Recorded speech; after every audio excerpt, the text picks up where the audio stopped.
আজকে আমি বানাবো ডালের অমলেট। দেখতে হুবহু ডিমের অমলেটের মতো আর টেস্টও হয় ডিমের অমলেটের মতো।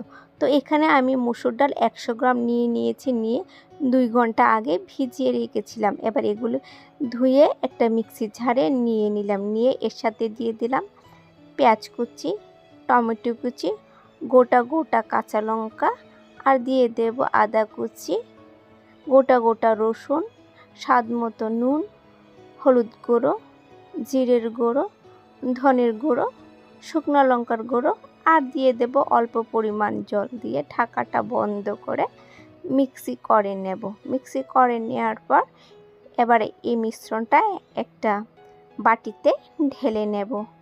ঢেলে নেওয়ার পর এবার একটা ফ্রাই প্যানে অল্প পরিমাণ তেল দিয়ে দেব। তেল দিয়ে তেলটাকে একটু ছড়িয়ে নেব। নেওয়ার পর এবার যে মিশ্রণটা আমি রেডি করেছি সেই মিশ্রণটা দিয়ে দেব। দিয়ে একটু মিশ্রণটাকে একটু ছড়িয়ে দেব। দিয়ে এবার উল্টিয়ে পাল্টিয়ে ভেজে নামিয়ে নেব। এই অমলেটগুলো খেতে ভীষণ টেস্টি হয়েছে। আপনারা বুঝবেন না এটা কি আপনারা ডিমের অমলেট খাচ্ছেন নাকি ডালের অমলেট খাচ্ছেন। খেতে এত টেস্টি হয়েছে। তো আপনারা অবশ্যই বানিয়ে খাবেন, সবাইকে খাওয়াবেন। ভিডিওটা ভালো লাগলে লাইক করে দেবেন, শেয়ার করে দেবেন। সবাই ভালো থাকবে।